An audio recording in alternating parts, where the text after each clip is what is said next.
Forget gurus. Forget anyone claiming to be an online business expert without going through the challenges of entrepreneurship themselves. The Real Money, Real Business podcast is here to prove the best insights in online business comes from your fellow online business builders. We dig into stories of entrepreneurs selling their business on the Empire Flippers marketplace so that you can learn how they made their business profitable, how they overcame obstacles, and what lessons they learned in their online journey. If you want to take your business and your knowledge to the next level, you've come to the right podcast. Let's get started.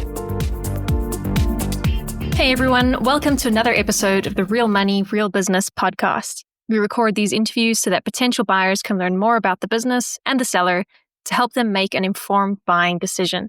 If you would like to learn more about this business, including details like what type of business it is, how much revenue and profit it makes, and all of the assets included with the business, simply visit empireflippers.com/marketplace and search for this business's listing number, which you can find in the video thumbnail and in the description.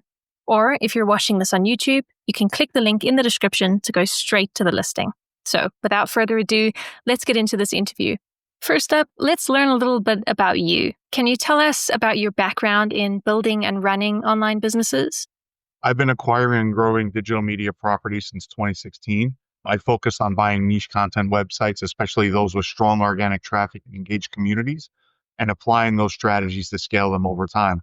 I've built a portfolio that spanned industries like automotive, wedding, and lifestyle. My approach has always been hands-on when needed, but I'm very respectful of what's already working. I don't aim to do an overhaul of a brand's voice or identity.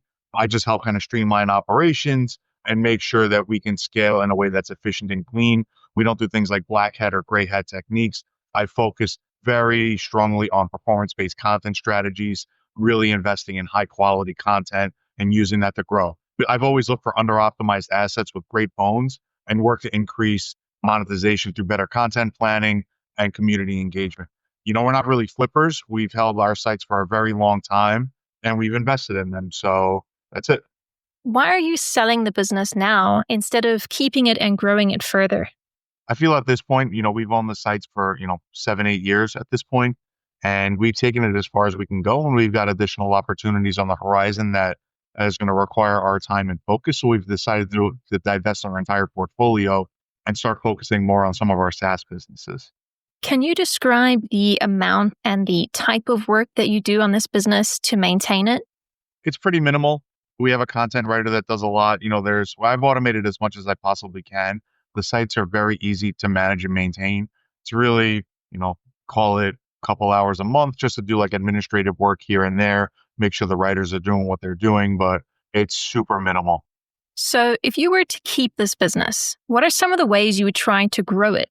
This site in particular, I think there's two opportunities. One is around continuing to drive the membership model to get better, more in-depth reviews behind a paywall, or I would also consider focusing on e-commerce or improving affiliate channels. The truth is we've never really had a big focus on affiliates, and I do think that's a big opportunity to improve. Right. And what would you say are the biggest risks with this business that buyers should be aware of? I would say the Google algorithm fluctuations here and there, could be an issue, but, we've built the site using, pure white hat techniques and high quality content. So we haven't had a lot of, ups and downs compared to a lot of other sites that have invested in things like gray hat or black hat techniques. Beyond that, I don't think there is much risk. How much support are you willing to offer the buyer who acquires this business? We'll provide as much support as needed. We typically create a transition plan that's pretty straightforward.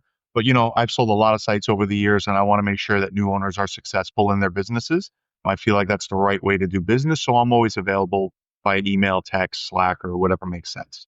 Are you open to negotiating something like an earn-out agreement? No, in this case, we're looking for an all-cash offer upfront. Okay, final question. If you had to put yourself in the shoes of a buyer, why is your business a business worth buying?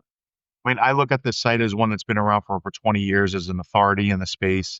It's been built the right way over time. It has, big authority behind the name, and there's a lot of brand equity.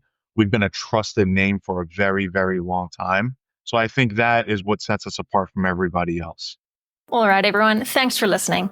To learn more and see if this business is still for sale, head over to empireflippers.com/marketplace and search for this business listing number, which you can find in the video thumbnail and description. Or if you're watching this on YouTube, click the link in the description to go straight to the listing. Once you've unlocked this listing, you'll find everything you need to know about this business. So, thanks for joining us. See you next time.